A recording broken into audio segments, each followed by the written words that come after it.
Good day, viewers. So once again, welcome to my YouTube channel. As usual, we'll bring you the very best.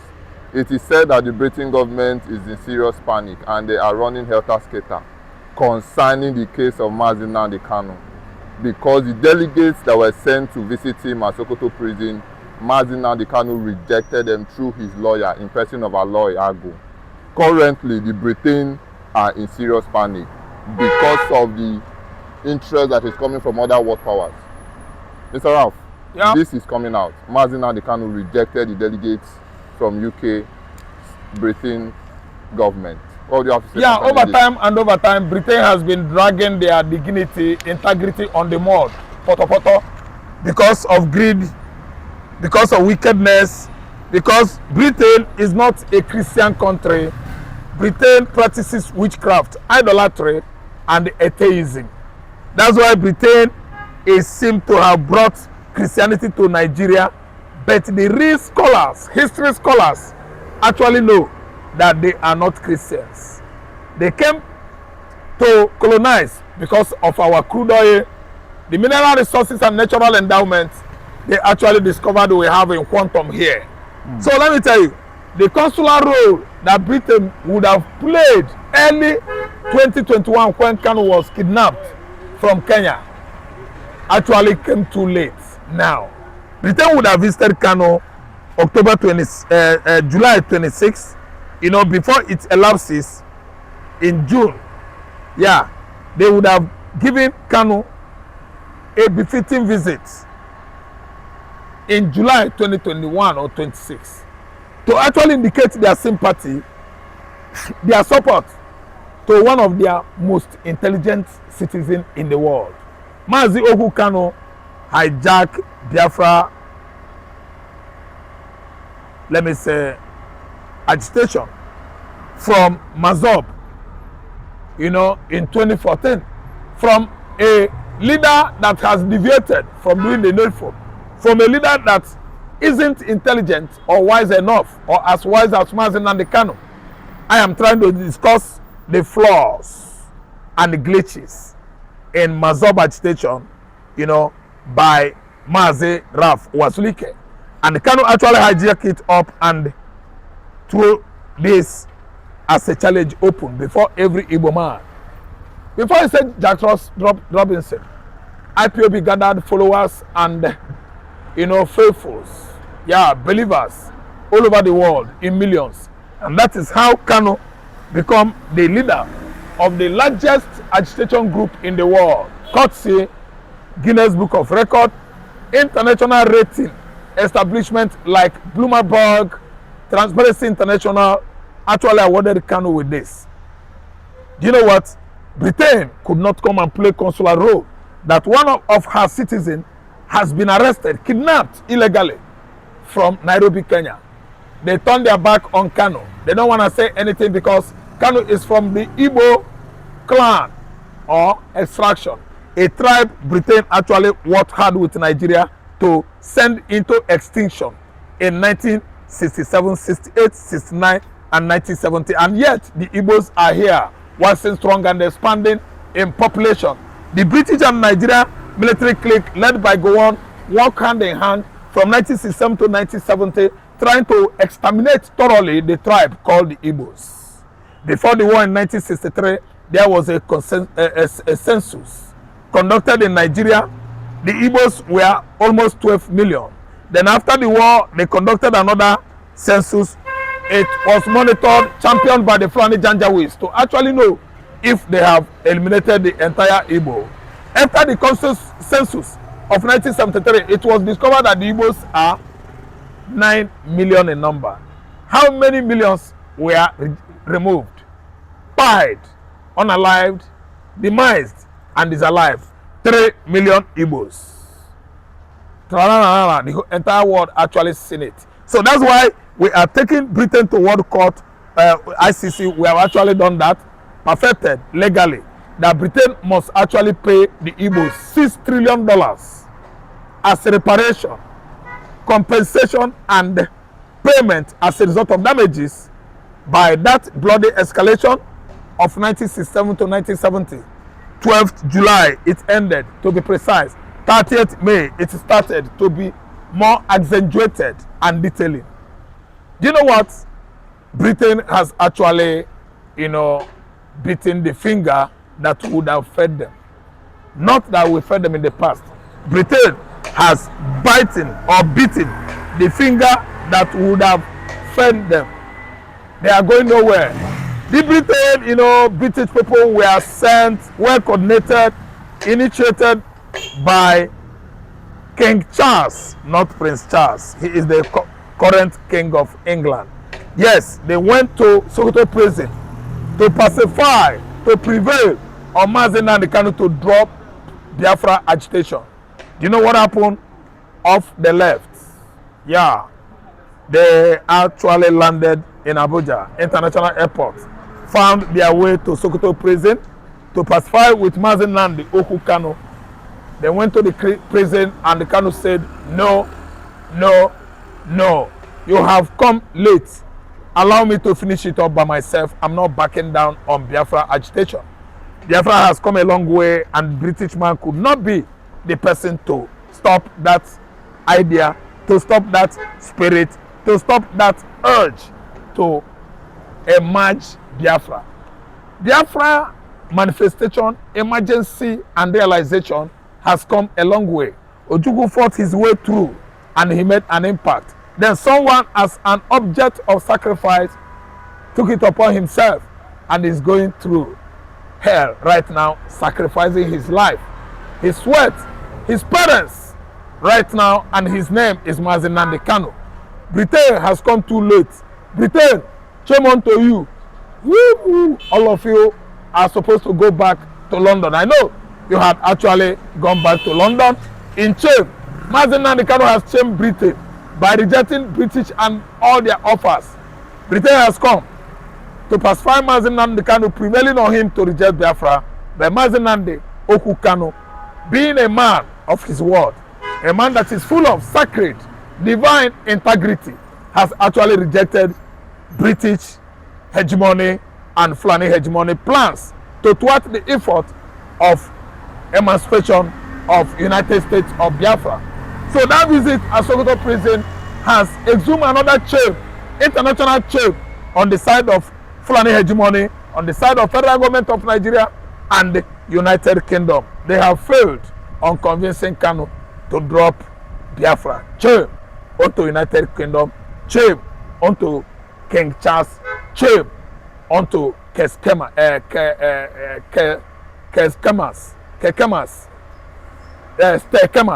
I don't know what to understand. They have failed. Number 10, Downing Street is riddling in pain of shamelessness as I'm talking to you now. Number 10, Downing Street, London, is the home of the British Prime Minister. They have failed in all their plans. Well said, Mr. Ralph. Talking about May 30th, the Northerners have come out to kick against it because they said that Nigeria is not divided into two. Now the Biafrans have not been separated from Nigeria. Now they're talking about total sit at home on May 30th. A lot of reactions has come in. Is it going to be bloody, Mr. Ralph? What would you have to say? Hopefully, it's going to be full of dances of change. Nigeria, under this current administration of this country, under the supervision of Bola Ahmed Tinubu, will be full of shame, disappointments, and let me say all manners of humiliation, because Biafra land, every dick and alley residing in that region, I mean the indigenous people of that region, southeastern Nigeria, are going to celebrate their loved ones that lost their life from 1966 to 1970. Yeah, total lockdown, Biafra Remembrance Day. People that lost their loved ones will have every other city prerogative and authority to celebrate their loved ones that lost their lives 57, 58, and 59 years ago. That is from 1967 to 1970. Nigerian government under Bola Ahmed Tinubu, they are going to dances of shame. See, let me tell you, come what may, Britain has failed. Biafra has been gaining supporters on daily basis from United Nations, from NATO, from Canada, from State of Israel, from United States of America, and even Australia on daily basis. While Nigeria integrity, Nigeria as a country, is going down every day, down to the mud, poto, they are going nowhere. Nigeria has failed. Listen and listen good. Nothing can or ever will minimize the kind of support Biafra has been gathering worldwide since inception of Mazen Nnamdi Kanu's agitation for emancipation of Biafra. We are increasing on daily basis, every second, every minute that goes. Biafran supporters worldwide maximizes to the shamefulness of Fulani hegemony and Arab Yorubas that actually punished the Igbos after and during the war by food blockade that killed many Kwachokod children and abandoned property that sent many elders in Igbo land to their early graves. By what? Stroke. I have properties in River State, Gowon and Awolowo policy. Abandoned property, forcefully take away their houses and their properties in River State. They connive with the Ogoni people, Ikwere people, and the Kalabari, and they stole forcefully Igbo man's property. Today, what are they saying? We have recovered it more and more. Some went to court. Onyeko went to recover her father's property in the River State, and many Igbos still took back what they actually belonged to them. And today we are seeing Nigeria in shambles. Nigeria is what? Confused. A failed state. A state that is not going to exist anymore. I'm telling you, Biafra is waxing strong. And this Remembrance Day is going to be the biggest worldwide. They are joining us to celebrate it to its, highest, let me say, peak. It has never been like this before. Biafra Remembrance Day like never before. 30th May 2026. Viewers, support us. You might ask for our number. We are going to celebrate it. It's going to be so great. You might ask for numbers. We are going to celebrate it. It's going to be the biggest lockdown Biafra Remembrance Day ever in history. Thank you so much for enjoying us, and we are going to do it in a way that will shock all of you. Biafra has come. Biafra has come. To the shamefulness of Nigeria, Biafra has come. To the detriment of Fulani hegemony at their headquarters, Sokoto Caliphate, Biafra has come. Cheriki Gume is chained. El-Rufai is in jail.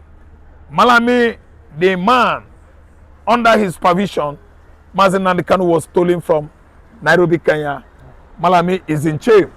And the Nigerian judiciary industry is known worldwide as the most deviated, the most humiliated by the current chief justices and judges in Nigeria who are following illegality, rather the real, let me say, legitimacy of law and the legacy of our constitution. Nigerian court has disappointed us over time and over time, which is why Kanu was thrown into jail by a man that is ignorant of law. James Omotocho doesn't know anything of law. He's from Yoruba extraction. He's an illiterate. He has failed. Omotocho is an illiterate. You have failed because you don't know the law by throwing into jail a man that has not committed any crime. James Omotocho is blind, law blind, and illiterate, on the basis of legality. He doesn't know the law. God will punish him as Kanu pronounced. James Omotocho, God punish you.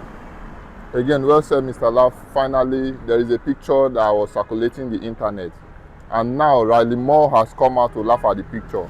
It shows clearly Nigerian military fully armed with armored tanks in the eastern part of Nigeria.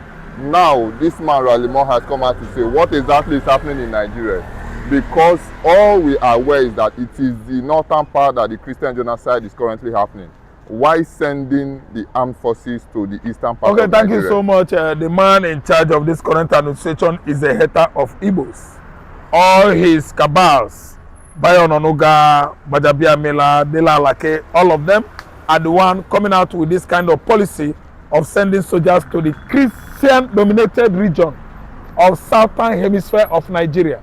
And we are seeing the weather of bloody escalation gathering.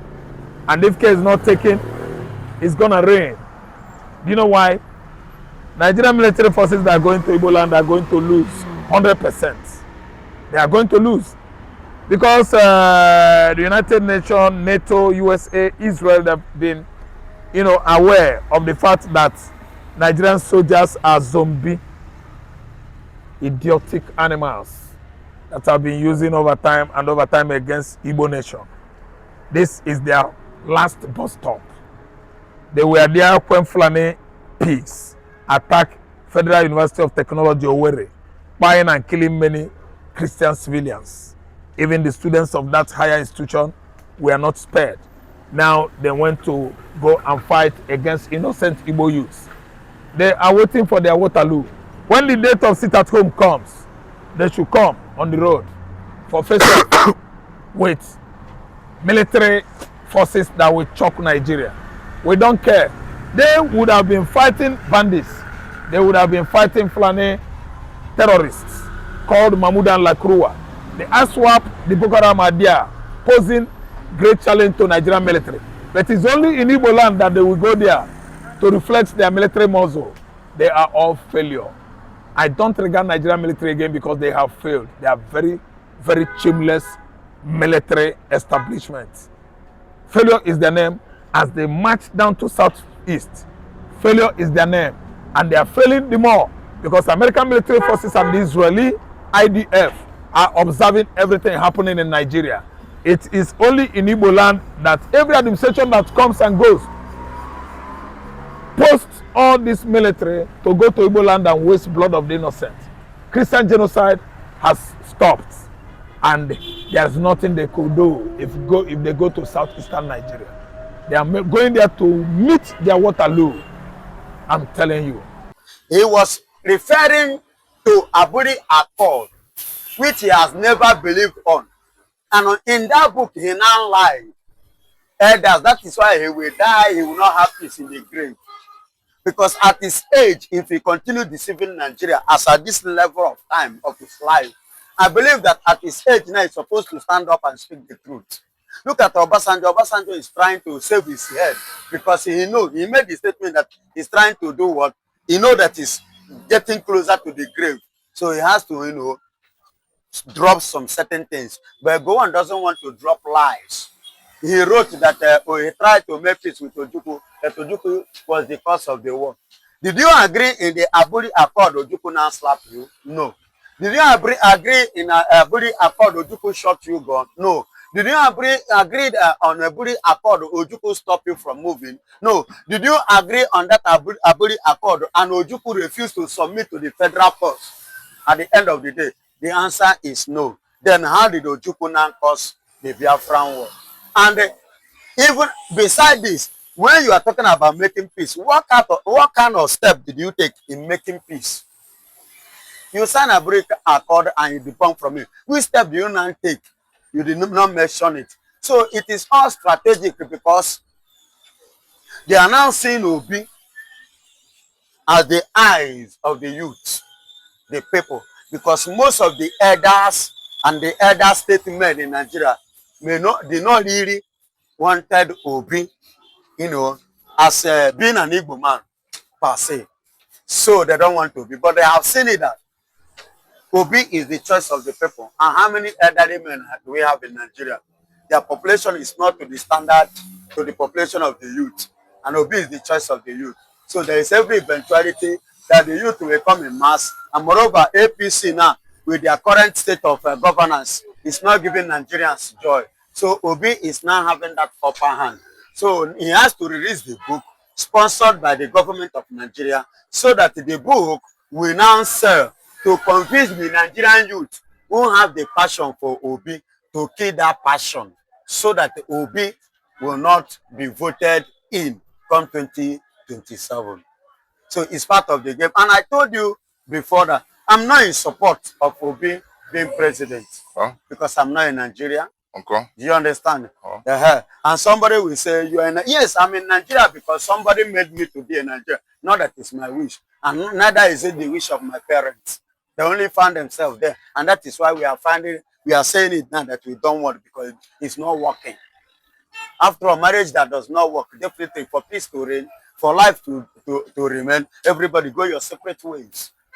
You understand me? So I don't want to be, but since it has gotten to this, the game they are playing is to discourage and to cause more confusion in the heart of the youth and discourage the youth, the lovers of Obi, so that the hatred will now rise from the youth again, so that the Jagaban or whosoever may be Atiku may be the one to go into power.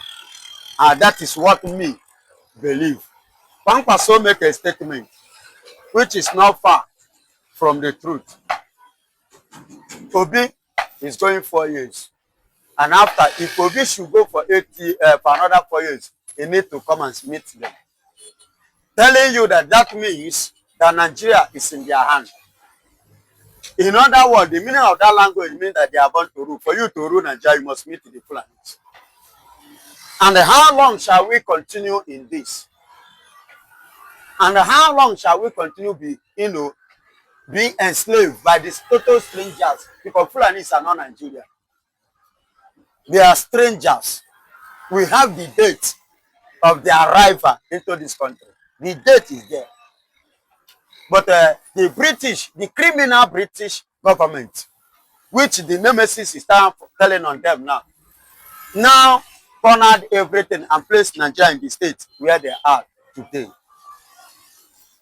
You get it? So all these things you see indirectly, either Atiku or Pankwaso is playing a game downfall of Obi, so that what is it called? Jagaba will continue. I'm not against Jagaba.